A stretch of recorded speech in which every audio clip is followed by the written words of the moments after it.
Hi everyone, welcome to my channel, and today we're going to take a look at another horrible case with you. Disciples of Darkness. The city of Welcome in the Free State Province is the youngest and most dynamically developing city in South Africa. It was founded in 1947, following the discovery of the largest gold deposit in the area the previous year. Its name translates from Afrikaans, one of the country's official languages, as greeting. Despite its welcoming name and its industry-forming gold mining, it gained widespread attention due to a grievous crime that occurred there in 2011. When the criminals were identified, the prosecution was baffled. This notorious case became the 10th in the history of international criminal activity. During the investigation, it was discovered that the case involved followers of Satanism and occultism. Michael van Eck was born on August 14, 1987, in the young and developing city for gold miners. He became the only brother to 4 sisters: Natasha, Michelle, Bianca, and Hendriana. The boy grew up in a large and close-knit family. His parents were caring and loving people. To provide a decent life for their children, the head of the family worked hard and organized his own business. The mother created a favorable atmosphere in the home for the growth and development of the younger generation. Michael was sociable and kind, showed diligence in school and sports. He even earned a black belt in karate, which he was very proud of. This gave him confidence and resilience. After finishing school, the young man trained as an electrician. This in-demand profession opened the doors to good earnings and promising work. The young man worked in his field at mine number 4 of the Beatrix mine in the small town of Unison.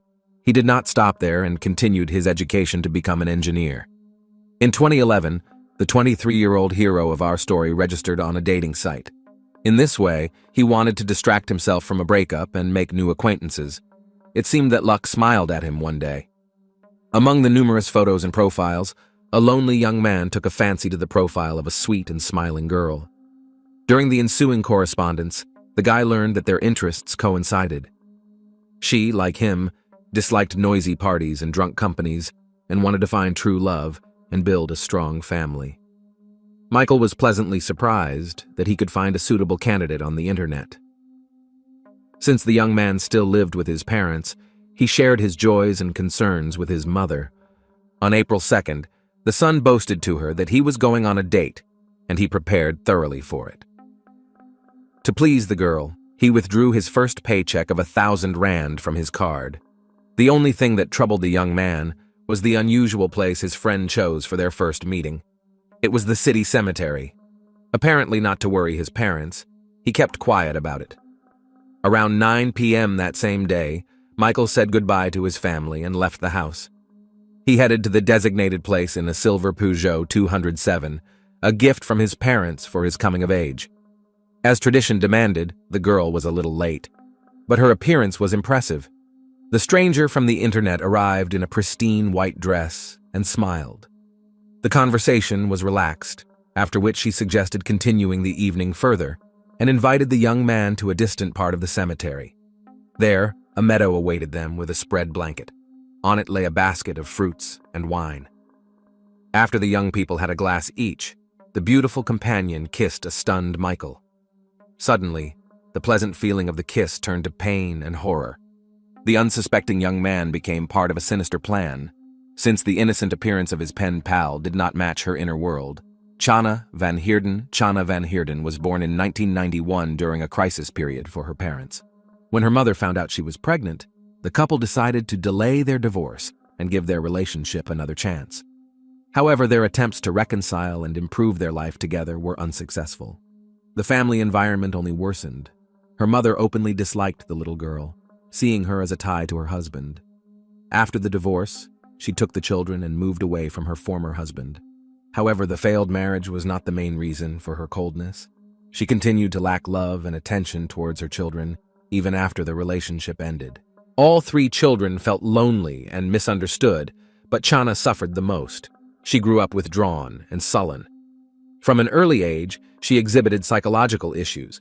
She talked about death and drew incomprehensible pictures. Eventually, the little girl developed an imaginary friend named Azazel. Concerned about their daughter's behavior, her grandparents thought she was possessed. Thus, they decided to take her to church, where she underwent an exorcism ritual. According to a witness, her body convulsed during the prayers. In reality, Chana was scared of crowds and clearly frightened by the ordeal. The shock could have triggered an epileptic seizure. The traumatic event deeply impacted the young girl's memory, causing her to develop a fear of the dark. Additionally, her mother once told her that toys come to life at night, which led the frightened daughter to tape her doll's eyes shut and tie their bodies with shoelaces. As she grew older, her mental condition worsened. At age 10, she nearly harmed a house guest with a knife while visiting her father. Only after this incident did they seek psychiatric help for Chana. Following a specialist's evaluation, she was prescribed sedatives. The medication had a positive effect on her mood and well-being. She became calmer and more friendly. During a remission period, her father spent more time with his daughter. He often picked her up from school and took her hunting with him. By sharing his hobby, he aimed to give her the attention she lacked. The unstable teenager enjoyed her father's activity. She later confessed that she found pleasure in butchering carcasses and skinning animals. This led her to bring home dead animals, starting with rats and birds and eventually progressing to cats and dogs. She enjoyed cutting flesh and occasionally inflicted injuries on herself. During an investigation, her sister revealed that at age 12, Chana befriended an older man who introduced her to forbidden substances and took advantage of her condition. Her sisters did not inform their parents, but Chana ended the destructive relationship. This experience undoubtedly had a negative impact on her troubled psyche. At age 15, her mother moved to New Zealand, where she met another man and stayed with him. Over time, she never returned for her children. They remained with their father and stepmother, who tried their best to provide for the children, though they did not fully understand the severity of the youngest daughter's issues. Her behavior was largely attributed to adolescence. The situation worsened a year later, when Chana became involved with a 22-year-old young man interested in Satanism, occultism, and voodoo cults. The boyfriend became a real mentor to the impressionable young woman, but he was cruel in character, often suppressing and demeaning her. Nonetheless, a supportive family environment and psychotherapy yielded positive results. By her 17th birthday, Chana's life began to improve. She broke off dangerous connections, graduated from high school, and enrolled in college where she studied art and graphic design. After Chana lost interest in Satanism and stopped using forbidden substances, her emotional state improved.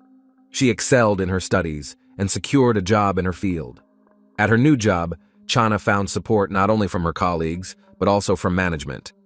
It turned out she had a real talent for visual arts, which brought her respect and recognition in her professional field. At the same time, she started dating a man named Warren. To outsiders, her life appeared completely normal. Her family and close friends did not discuss her past, hoping that the difficult times were behind her. However, what was happening in her soul was hard to say. Perhaps her inner demons were merely lying dormant. Her father was the happiest for Chana. He hoped that she had finally matured and would soon marry. However, his expectations were not met. The obstacle emerged from an unexpected source. Warren had a friend named Roy, who considered himself highly sensitive. Despite Chana's sweet and friendly demeanor, he sensed something repellent and malevolent in her. Yet Roy's words were not taken seriously, as her outward appearance did not match his perceptions. One day, he pulled her aside and asked, "Who is Norman?" Each time he saw her, this name popped into the clairvoyant's mind. The young man thought she might not be faithful to his friend, so he decided to ask her directly. In response, Chana unexpectedly spat in his face and demanded he stop bothering her with foolish questions. It later became known that Norman was the second name of Azazel, her imaginary childhood friend. Following the incident, the dynamics between the young people changed. At one of the parties, Chana's attention shifted to a 24-year-old named Martins. Although the young man was generally calm and sociable, there were unpleasant rumors about him. Martins van der Merwe. Martins van der Merwe was born into a well-off and respected family. Unlike Chana, he had excellent relationships with both parents. As a child, he was smart and well-mannered, performing well academically. However, it turned out that since the age of 6, he had been suffering from a mental illness. Around that time, he began experiencing hallucinations. His parents recounted that according to their son, a certain entity appeared to him, convincing the boy that he was endowed with incredible strength. Martins believed this and felt special. Gradually, his mental condition worsened and his behavior changed. Due to problems at school and home, At the age of 14, van der Merwe was hospitalized in a psychiatric facility. There, he was diagnosed with schizophrenia. Unfortunately, conventional treatment did not help. Since the family was financially secure, his parents dedicated all their efforts to finding effective medications. Thanks to the efforts of both family and doctors, the necessary drugs were eventually found. With these, nearly all deviations were controlled, except for sporadic outbursts of aggression. Martens once witnessed a stray cat being mauled by dogs. It made a deep impression on him. Instead of feeling disgust or pity, he hid the animal's body and watched it. This led him to start torturing animals. He later dropped out of school and began helping his father in the carpentry shop. In the future, Martens dreamed of continuing the family tradition. While working, his condition improved. He no longer wanted to do bad things to animals and take their lives. For this reason, he stopped taking medication. Everyone was wary of his decision, but the young man insisted that the disease had receded and that he was in control. Unfortunately, this turned out to be an inevitable mistake: general insanity. His mental state gradually deteriorated. It was around this time that Martens met Chana. These unstable young people found each other and began dating. However, outwardly they looked happy, so their parents were happy with their relationship. Of course, neither of them admitted to the problems their children had faced in the past. In the end, their union led to horrifying consequences. At first, the couple was open to the outside world, socializing and attending parties. Acquaintances recalled that they sometimes noticed cuts on the hands of young people. They joked that they were engaged in intimate experiments. After that, they began to distance themselves from people. They became interested in Satanism, voodoo cults, and occult practices. They also became interested in infamous serial criminals. In February 2011, Martens posted a picture with Chana on one of his social media pages. The pair were hugging, and the caption under the photo read, "Killers," with an ambiguous emoji. At the time, no one took their post seriously.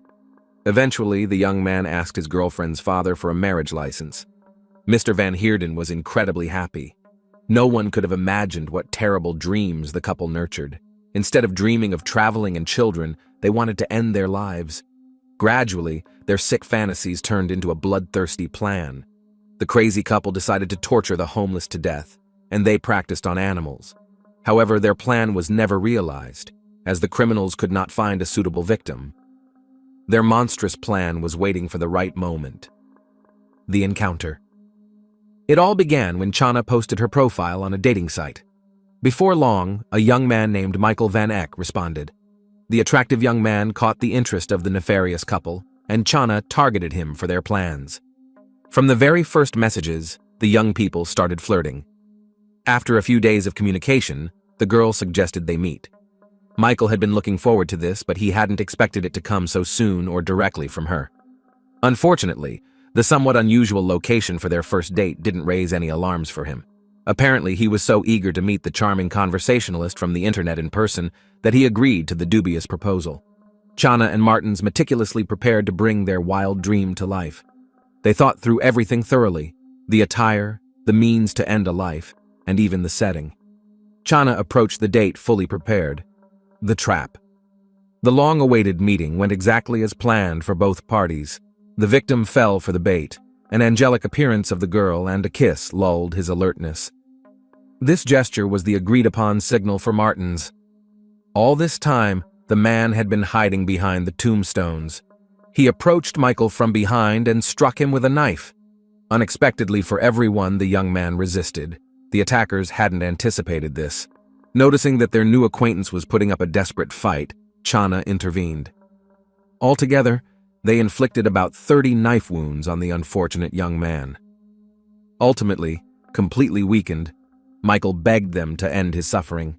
Pleased with their conquest, Martens slit his throat.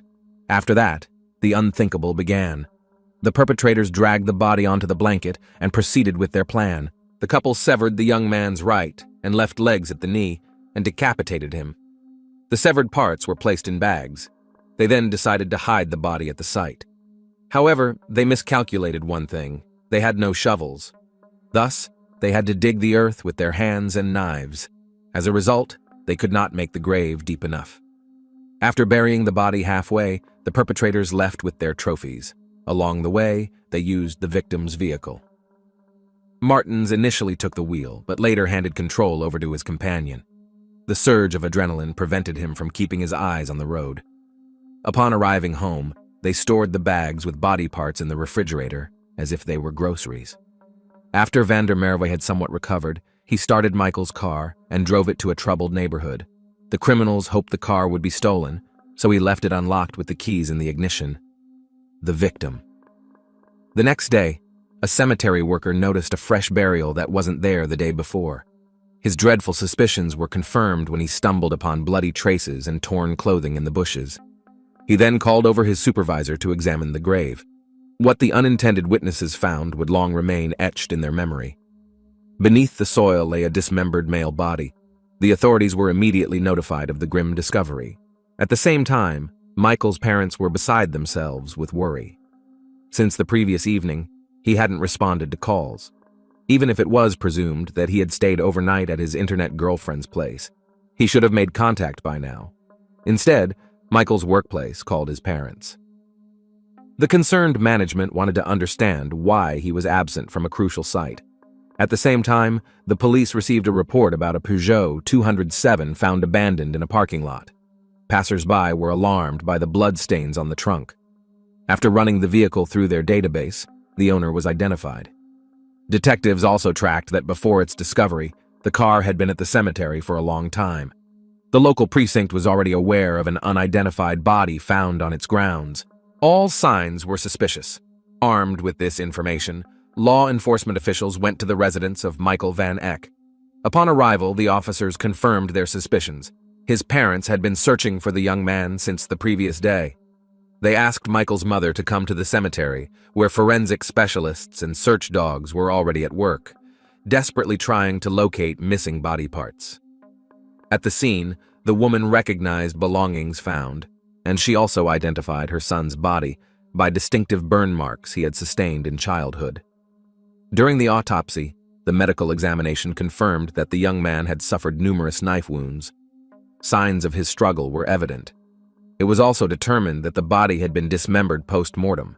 At least the perpetrators had the mercy not to do this while he was still alive. Meanwhile, experts noted that the dismemberment was performed with professional precision, indicating that the perpetrators had significant experience in this area. There was no doubt that multiple attackers were involved. The number of wounds, their nature, and the strength required to subdue the victim clearly demonstrated this.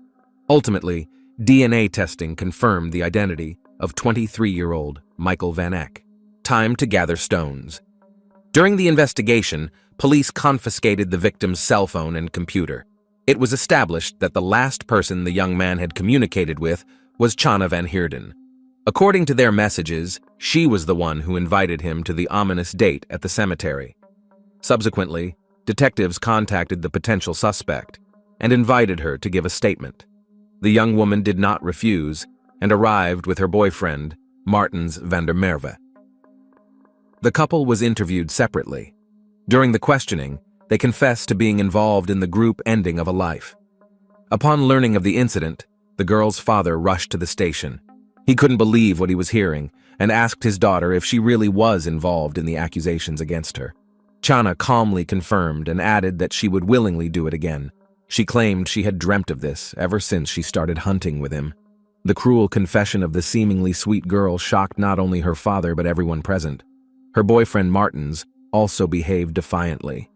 As the case gained public attention, he did not hide his pleasure from the public scrutiny and posed for the cameras. It was clear that none of the accused felt remorse for their actions. It turned out that after the crime, if caught, the mad couple planned to end their lives. But the young man changed his mind, and his partner followed suit. They wanted to live, the lair of monsters. During the search of the young couple's apartment, police felt uneasy, to say the least. The environment was horrifying. The walls were adorned with portraits of Chana, depicting her in various guises. In some, she was depicted without eyes, in others without a mouth or ears. All images of the girl were distorted. Additionally, the rooms contained ritual items, animal scalps, knives, and various objects of unclear purpose. Also found were belongings of the deceased young man, glasses, and a wallet. As Martins later confessed, they took Michael's money to buy necessary items for their next crime. However, the most horrifying discovery awaited in the refrigerator. From it, police retrieved Michael's head with the mouth sewn shut. It was assumed that the couple planned to use the young man's head as a ritual bowl later on. Eyes and ears of the victim were stored in separate containers. The victim's hand and leg were found buried near the murderer's home, alongside the bodies of various animals. The girl's diary contained horrific thoughts and their impending realization. From everything discovered during the inspection, it was clear that the couple planned not just one more crime. The process of ending lives and subsequent mutilation of bodies provided them with unimaginable pleasure. Martins and Chana underwent multiple evaluations for mental competence. Fortunately, the commission confirmed that the young individuals were aware of their actions and desired the inevitable consequences. Otherwise, they might have avoided punishment and received only mandatory treatment. Punishment. In November 2011, the trial concerning Chana took place, treating her as a serial offender. Despite this being a singular incident, she did not hide her desire to repeat her actions. She told the court that she understands she should feel shame or remorse, but for some reason, she does not. She can only grasp the gravity of her actions through societal standards and the reactions of others. Psychiatrists declared that the defendant suffers from psychopathic and antisocial disorders, apparently more dangerous than her boyfriend, but adept at concealing it. Throughout the sentencing, she remained impassive. Chana Van Heerden was found guilty and sentenced to 35 years in prison without the possibility of parole, 20 years for ending a life and an additional 15 for robbery and dismemberment. As for Martins van der Merwe, unlike his partner, he defended himself in court. He claimed not to remember the events that occurred until he found himself in jail and behaved arrogantly and aggressively. The defendant admitted to studying Satanism and occultism, trying to understand life and death. He said his relationship with Chana pushed them both towards committing the crime. During the trial, he apologized to the victim's parents, although his words sounded insincere. He implied that the victim was simply at the wrong place at the wrong time, although in reality, the mad couple had lured the unfortunate man into a premeditated trap. Michael's mother could not contain her distress and struck the accused during one of the sessions. Ultimately, Martins van der Merwe was also found guilty of the charges against him and sentenced to 35 years in prison, but with a chance for parole after serving half of his sentence. Life after. Until 2014, the lovers kept in touch behind bars. In his letters, Martins called Chana a dark goddess, writing, "Lady Blackmore, when you part your lips, words of a dead butterfly spill out. They fall upon my mystical heart and paint it with sweet poison, spreading beautiful darkness through my empty veins." Over time, Chana ended the relationship with her former lover, feeling that they had grown cold and distant from each other. It is known that in prison the woman behaves exemplarily, teaching her fellow inmates art and theology. Collectors fascinated by the lives of humanity's worst, maniacs, offenders, cannibals, have paid large sums for a photograph of the woman with her autograph, as well as a print of her hand. Remarkably, Martins also developed his own fan club. For a long time, police monitored his followers to prevent them from emulating his actions. The convicted man continued treatment and completed his education through correspondence courses. Thus, a good-natured young man became the victim of a terrible scheme by two mentally unstable individuals. Driven by their own desires, lacking restraining mechanisms and societal norms, the perpetrators decided they had the right to take another person's life. Yet what is also monstrous in this story is how many troubled individuals there are among us. Sometimes behind an innocent facade lies sheer hell. New acquaintances do not always positively affect our lives. Sometimes they can mark a point of no return. Thanks for watching, guys. Subscribe to my channel. There are many shocking stories ahead of you.